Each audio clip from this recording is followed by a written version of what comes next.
You're watching HTV on Saturday, the 18th of December. Now time for the ITV News. New blow to Hague as Tory MP defects to Labour. Father and son die in flying lesson tragedy. And in sport, York scores twice as United go back to the top.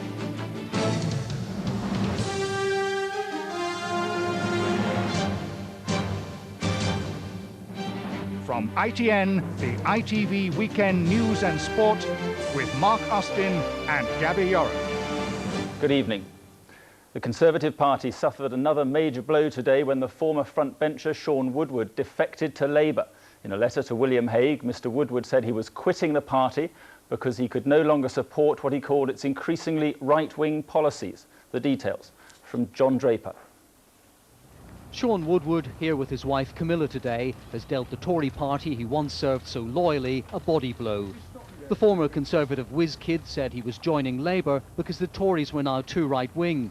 He'd had secret meetings with Tony Blair, arranged by Labour's Anne Keane, who greeted him warmly today. Sadly, I feel the Conservative Party that I believed in has left me. My principles and values are where they were, and I want to use what talents I've got to work for this country, and I believe those values are best embodied in New Labour. Sean Woodward had been one of the brightest Conservative backroom boys, helping them win the '92 election before becoming an MP. Recently, he challenged policy on homosexuals and was sacked from the front bench. The Tories say he should now fight a by-election. And only last week he said that he supported William Hague and the Conservative Party. So I think this is yet another excuse for him leaving. I must say that someone with as cynical a disregard for the truth as this will find themselves very comfortable in the New Labour Party. Right across the Conservative Party, the knives are out for Mr Woodward. Many say that for a man who spent so much of his time here at Conservative Central Office, attacking and campaigning against Labour, now to join that party, they say shows a lack of principle. His constituency was stunned. The constituents of West Oxfordshire, who voted for a Conservative MP in 1997, may well feel badly let down. He has not left the Conservative Party, but the Conservative Party has left him as it's moved more and more to the extreme right. For William Hague, the defection following the Geoffrey Archer scandal leaves his party in its worst shape since the election. John Draper, ITN. Well, live now to our political editor, Michael Brunson. Michael, resignation is one thing, joining Labour quite another. How surprised are you by this? Well, I have to give you a yes and no answer to that, I'm afraid. I'm not too surprised because it was clear that things were not going at all well between Sean Woodward and the leadership, as you mentioned, over the issue of homosexuality. But I am surprised that he's jumped straight across the floor of the House of Commons and is now seeking to take the Labour whip and to join the Labour Party. Remember, this is the man who was such a trusted Tory that he was running John Major's 1992 victorious election campaign. This was a real insider, trusted with the innermost secrets of the way the Tory party ran. And so that is the greatest surprise, I think, that he should have gone straight ahead. Incidentally, though, it seems tonight that we're seeing some signs of great nervousness on the left of the Conservative Party. The Tory Reform Group, for example, has put out a statement in which it basically says, well, we can understand why Mr Woodward has done this, and we think moves need to be taken to stop the party from committing what they call collective suicide. It's one of the reasons, incidentally, why William Hague, in a fairly typical fashion now after these sorts of troubles, is cracking the whip very hard, is stamping his foot very hard indeed. He's written a quite vitriolic reply to Mr Woodward tonight, basically accusing him of being a careerist, and his statement ends, "That's an attitude of which I am determined to rid our party, a process to which you at least have now contributed." In other words, I'm jolly glad, Mr Woodward, you've got out of our party. So how seriously does this undermine William Hague's position as leader? Well, I think the real problem here is that we are seeing the absolute end of the traditional broad church of the Conservative Party. The Conservative Party in the past has always been able to take, you know, quite a variation around the core central beliefs, particularly on this issue of homosexuality, which is traditionally the subject of a free vote. The coup for Labour is that Sean Woodward has said, I don't want anything that this building represents, I want Labour's middle way, and he's gone straight for it. Thank you, Michael. A father and son died today when a flying lesson they'd been given as a present from another member of their family ended in disaster. Their Cherokee plane stalled and plunged to the ground at Bournemouth Airport in Dorset. The pilot also died. Here's Kim Barnes. The father and son and the plane's pilot were all killed instantly when the Piper Cherokee crashed. The pair from East Dorset, who haven't yet been named, had been given the training flight as a gift by a family member. Shortly after takeoff, the aircraft crashed approximately 400 meters south of the main runway. Airport emergency vehicles were on the scene immediately. All 3 persons on board died at the scene. The pilot, who was from Kent, had been working for the Airborne School of Flying for just 3 weeks, but was said to be experienced. Well, I was shocked as everybody is. I mean, I've been doing this for almost 3 decades and I've never known anybody hurt in an accident before, so I'm as shocked as everybody.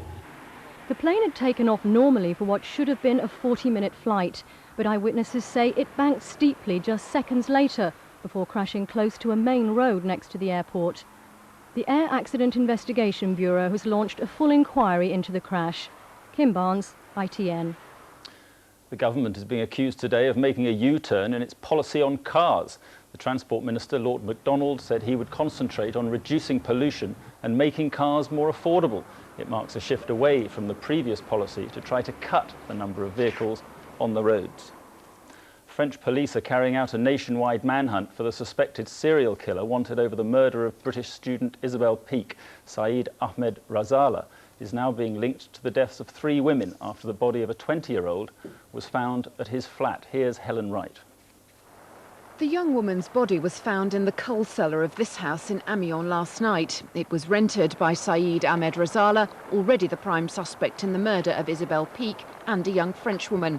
The latest victim is his former girlfriend. The discovery has prompted new accusations of incompetence against French detectives investigating the murder of the British student. They arrived at Razala's family home on Wednesday to find they'd missed him by hours. It's reported Razala fled when journalists turned up at the house after a tip-off he was a suspect. Isabel Peake was found dead by the side of a railway line in October. It's believed she was pushed from a train. The 20-year-old student had earlier been seen talking to a man matching Razala's description. He was also seen on another train where a young Frenchwoman was found stabbed. This photo fit of the suspect has now been widely circulated. Police are watching French railway stations and a nationwide manhunt is underway. Detectives say they're confident Razala can be found. Helen Wright, ITN. The former MI5 agent David Shayler has revealed he's prepared to return to Britain next year to face charges of revealing intelligence secrets. Shayler spoke via the internet from France today as his brothers launched a campaign for his return. He said he'd come back if he wasn't put on remand. Russia said today it's close to capturing part of the Chechen capital Grozny.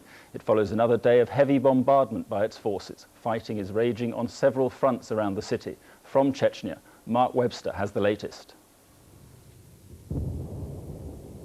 The thunder of bombs rolled out from Grozny as Russian forces prepared to take the city area by area, reducing it to rubble as it goes. Walking to the edge of the capital with Russian soldiers, we were warned Chechen fighters were still in the area. Spotting some in the distance, there was a brief exchange of fire before the Russians withdrew. I'm now standing on the Russian front line. Zhokar is the name that the Chechens gave to Grozny, a city they still hold in large number. And despite the constant bombing and shelling we can hear around here, it'll still be an extremely hard job and very costly in terms of lives to drive them out. The ruins of this Grozny suburb show how they plan to do it. In the words of the Russian military, it's been cleansed of Chechen fighters in the past few days. Now, among the wrecked buildings, a dead horse lies in a courtyard. Yet, amazingly, people have survived here throughout the bombing. The Zaras looked on in bewilderment at the wreckage of their home. There's nothing left, Izmir Zara kept repeating. There's nothing left. Nearby, an awesome array of military equipment stands ready for the task of levelling the city. The 20,000 civilians left inside won't be allowed to stand in its way. Mark Webster, ITN, Grozny. The president of Sri Lanka, Chandrika Kumaratunga, was wounded in a bomb blast at an election rally in the capital Colombo today. Government officials say she's in hospital, but out of danger. It's been reported that 5 other people were killed in the explosion. Iraq could be heading for further confrontation with the West after rejecting a UN resolution allowing weapons inspectors to return to the country. The UN Security Council agreed to consider suspending sanctions. Iraq's Deputy Prime Minister has reportedly said it's ready to face the consequences of its decision. And 7,000 people are now said to be missing in the mudslides and flooding in Venezuela. The death toll has risen to over 200 as rescuers struggle to reach victims trapped in their homes. Here's Neil Connery. Avalanches of mud and water continue on their march of destruction across much of northern Venezuela.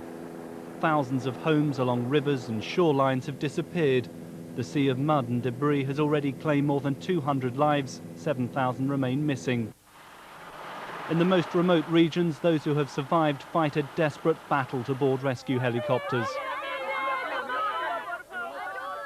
In the scramble for the few places there are, families are separated. The relief of rescue tempered by being torn away from their loved ones. For those who remain, there is anger that the operation is not large enough to meet the scale of this disaster. Tens of thousands remain isolated. Their chances of clinging on to survival are falling fast. With every day that passes, the lack of aid and the threat of disease multiply their misery. But in the capital, Caracas, those fortunate enough to be rescued are brought for treatment after their ordeal. The death and injury toll are growing fast. For those reunited, the relief is overwhelming. Neil Connery, ITN. Sport now and a full programme in the Premiership and another hatful.